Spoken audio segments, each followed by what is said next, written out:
boss so popular. In leaving their countries behind, they leave their hatred for other countries too. Miller seemed a little protective of me. Hope they're not being too crude, he said. But soon enough, he too was drunk. He yelled, "Come here and take a look at the real Kazuhira Miller." Then dropped his pants and mooned everybody. The other soldiers burst out laughing. I have never seen such a crude, ridiculous party before. And yet, all these people, laughing and acting the fool. Is this what they call peace? For some reason, I began to think about all that has happened since I came here. Fishing with Chico, cooking with Amanda and Cecile, playing soccer, having visitors when I caught a cold.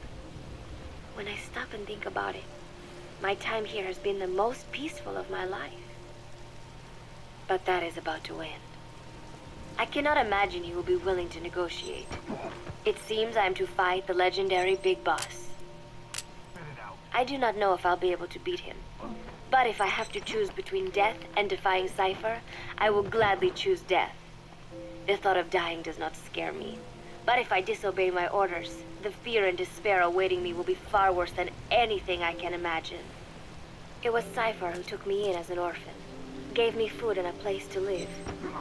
His orders may have been unreasonable, but I will never repay my debt entirely. It seems I have no choice. I must fight this man. I must fight Snake. Do you know Miller, Snake's right-hand man? Apparently has got at least one serious weakness. He is an insatiable womanizer. He does not bother me, most likely because he considers teenagers off limits. But he has hit on every single one of the few female soldiers here at Mother Base. They ought to be telling him where to stick it, but end up falling for it so easily. I think some of it stems from the fact that he is actually not that bad looking. Anyway, today, that nasty habit got him in trouble. He and Snake got into one of their rare fights, and I was there to see it. They burst out of the showers, completely naked, trading punches. I am no child. The sight of a naked man does not make me blush. But this was something else. "Maybe this'll teach you," Snake yelled as he slammed his fists into Miller's chest.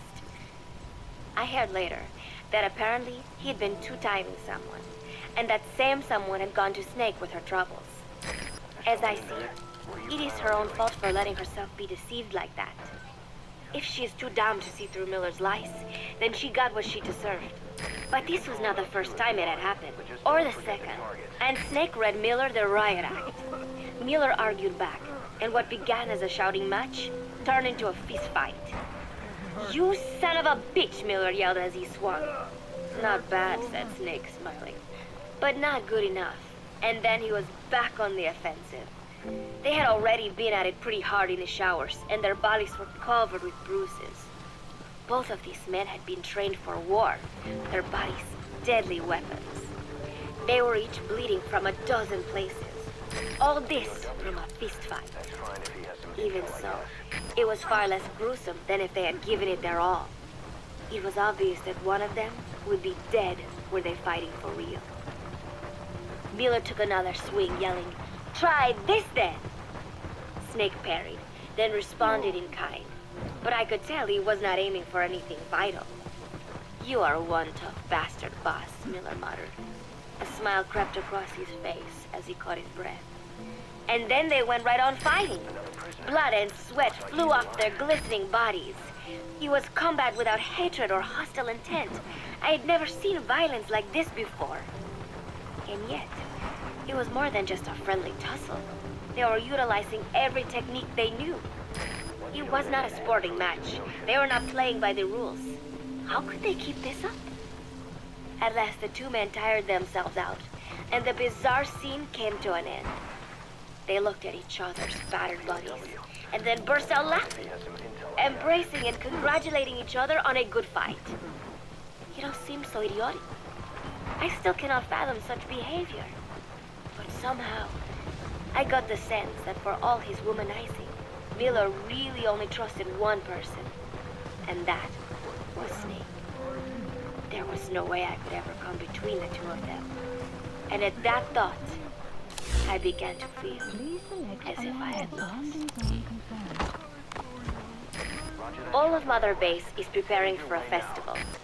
Since Snake and his soldiers spend so much time fighting, they are setting aside one day a year for peace and relaxation. I do not know all the details, but apparently that is what Snake and Miller decided. These soldiers love the idea, of course. There is so little fun to be had here that everybody looks forward to events like these. That is all well and good, but somehow I got roped into getting on stage. Come on, we even both have peace in our name, said Miller. And Zadarnov, that old Ruski's name, has something to do with peace too, right? Hey, as long as we're having a day of peace, we ought to get an act together. The three-piece band. I thought he was joking. He then proceeded to share his idea without bothering to check with me. And now, I am slated to sing. Apparently, he had heard me on the deck one day, and since then he's wanted to form a band. Everybody's looking forward to it, so there is no way for me to back out now. I have never done anything like this, but it does feel kind of nice to know that people are looking forward to it. I mean, it cannot be any worse than Miller's singing. But modifications to Zeke are already finalized, and I must complete my mission. Betray Cypher now, and I will face a fate far worse than death. Still, there's no need to put things in motion just yet. What difference would it make to just wait a little while longer? A whole day of peace. The mission can wait until after that. Can it not? I know I am only delaying the inevitable.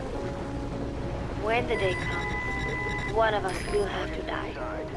Snake or me. But still, if I could just come up with some way to stall Cypher, at least until our day of peace. When did I start having thoughts like this? My cover is blown. They know nothing of Cypher or my true objective, but they know I am a spy. There is no more time left. I must act now. I must complete my mission. How did it come to this? All I wanted was 3 more days. Just 3. Miller's already finished writing the song.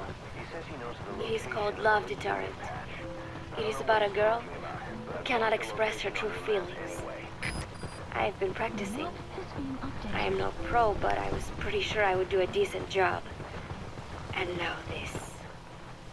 Cypher found out that Zeke was complete. He must have someone inside Mother Base besides me, spinning his tightly wound web of control, leaving no room for individual will. Typical. When they found out Zeke was complete, I was ordered to execute the operation immediately. If I was going to enjoy just one day of peace, I had to ensure the plan could not move forward. I tried to sabotage Zeke. I thought by damaging the drive system, they would have no choice but to delay their plans. I waited until midnight, and then snuck into the hangar. There would be trouble if it looked like sabotage. I selected one of the drive system's load-bearing parts and carefully worked to warp its shape. The legs drive system requires a high degree of precision to operate. Even the smallest deviation would have done it. Then, Chico walked in. Maybe it was one of those nights where he could not sleep. In any case, he saw me, panicked, and took off running. It would have been easy to kill him, but I could not. I know he likes me. It is not as if I would ever have an interest in a child like him, but I could not pull the trigger. Not at him, not in the back. Will he tell them? Or is there a chance he will keep it a secret? Protect me? No. He knows now. Knows I am not who he thought I was. He ran without even questioning what I was doing. There is no chance he does not know. And soon, all I have built here will end. And if Cypher has another agent among them, if he finds out I tried to sabotage Zeke, this place will no longer be my heaven. Then it is settled. I make my move now. Chico Chico walked in before my sabotage was complete, so Zeke should still be operational. It might not run at full speed or power, but I do not have time to fix that. Without Zeke, I do not have a chance in hell of winning. I must act fast before Chico sounds the alarm. I knew it would come to this. I just did not think it would be so soon. It is time, Zeke. Metal Gear Zeke. Activate.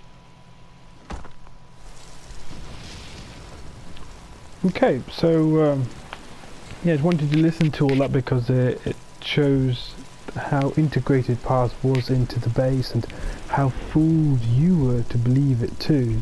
And you know, even at times she herself almost got fooled into sticking with the thing so much that she wanted a couple of more days so that she could enjoy the time before. But it turned out that she had to activate Metal Gear and she had to start the mission, you know, into killing Big Boss, which you had a fight in. So I want to continue the story now, and thanks for listening to the rest, all of those Paz tapes, because they tell the story of Peace Walker and like the base and how it all got built. And this guy here, he's Chico, and what's happened is, in fact, I should really play the next bit, which is a very short one. Let me see if it's here. Basically, I'll tell you it rather than play the tape. Paz was found, and because he found out that Chico found out Paz and was held in this base, there was a mission that happened to be not too far from here. Excuse me. There was a mission that wasn't too far from here, right? And as Paz is kept here, Chico went on the mission with someone called Amanda, and what happened was they stopped nearby here, and then it went to their mission. But what Chico did is he got off the plane when it was fueling up, and he came here to try rescue Paz, and then he got captured. So I'm gonna reveal the rest of the story right now.